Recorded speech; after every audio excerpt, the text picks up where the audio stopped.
Alright guys, give you guys a little update on why I didn't post a video today. I'm back at my old shop where I used to work at Kia. They called me in to come check out the car for them because this car's been here for quite a little bit of time. A lot of parts have been put onto it and it hasn't fixed it. So I'm not going to give you the whole scoop on this diagnostic because I was here a while too because of what was going on. There was multiple issues. Well, actually, there was two issues going on with the vehicle, and I found both of them. But I'm going to give you guys a little scoop of what was going on. There was no communication with the PCM, number one.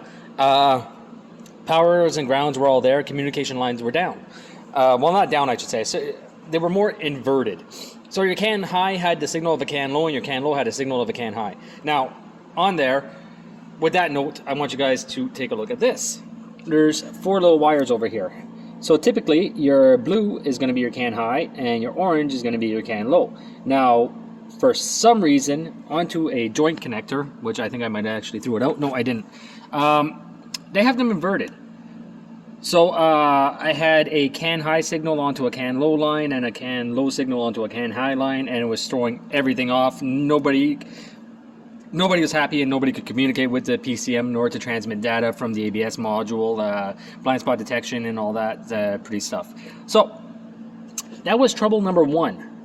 All right. That one took me a little bit longer than what it should have, but anyway, things happen, and sometimes when you get to a place and they're like, oh, we already changed this, we already changed that, because apparently they already changed the PCM onto it, they changed the ABS module, they changed the IPM, which is the Intelligent Power Distribution Module, or IPD, sorry, and there was something else that was replaced, I can't remember. But with all that being said, this little guy was their issue, okay? So got that working, got communication up on everything, and that was okay. Now, after I got a communication up, the car starts, everything is running properly. What was happening after that is that I was getting a code for a 5-volt reference issue. Now, the 5-volt reference issue code that was coming up was one that the ABS module is supposed to supply to a few little sensors plus one up to the PCM. So that wasn't happy. So I started to do some diagnosing, and I don't know if I have my test light. Let me see if I can get my test light for everybody. I really can't wait to get my truck on the road. What do we have? All right, let's take this guy. So I'll show you guys what I did real quick, okay? Because I want to distinguish between a module issue and maybe a short to ground or multiple module issues. But anyway, I didn't have to do what I did, but I did it anyway just because it was a little bit faster and it doesn't take long to repair. All right, so basically what's happening on this one is that I was getting a code that the ABS module was not able to send out at 5 volts, so I was getting a circuit low, a 5-volt circuit low code for my ABS module. So I was like, okay. So I just started to do some digging around.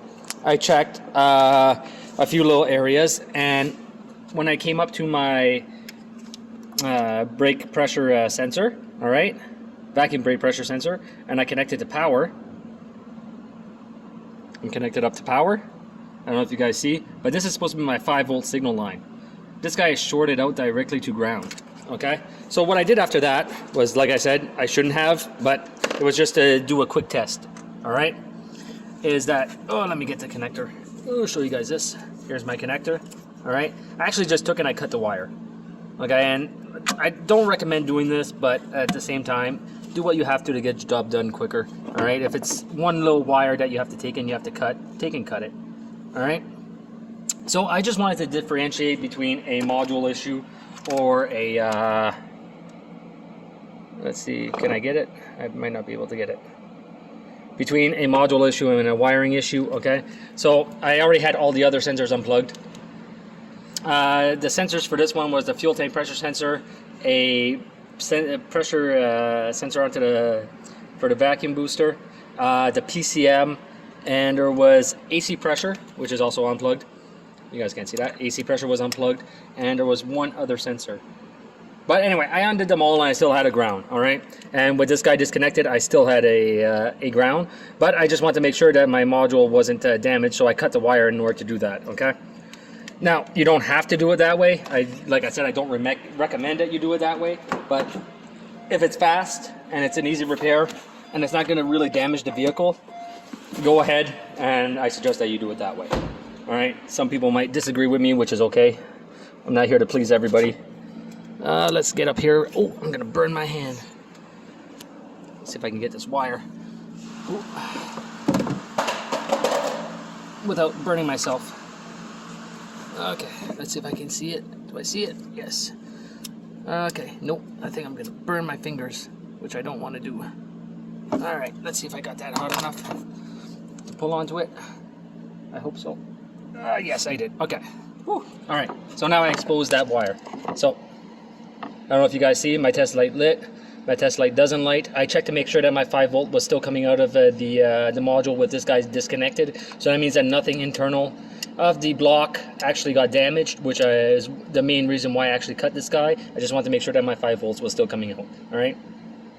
Like I said, I don't know how the internals are made, if the 5 volt is, what type of protection the 5 volt circuit actually has. So might as well just take and really test it out, make sure that it's 100% good. And as you can tell, it's not lighting. On this side it is.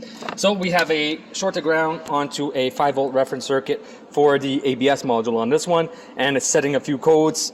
I'm going to be back on Monday. I'm going to take this guy apart, or finish taking this guy apart, in order to locate where that short is. I disconnected the ground for the ABS module already on the inside of the vehicle. The short is still present, so it's not related to the ground of the ABS module, but probably the wire's pinched somewhere up onto the body. That's what I'm guessing from this. But I thought I'd give you guys a little view of why I didn't post my videos today. I will try get a video out tomorrow. I still have a few other little jobs to go do, but like I said, I will try my best to get a video for you guys this weekend. So hope you guys enjoyed this one, and as always, I'll see you guys next time.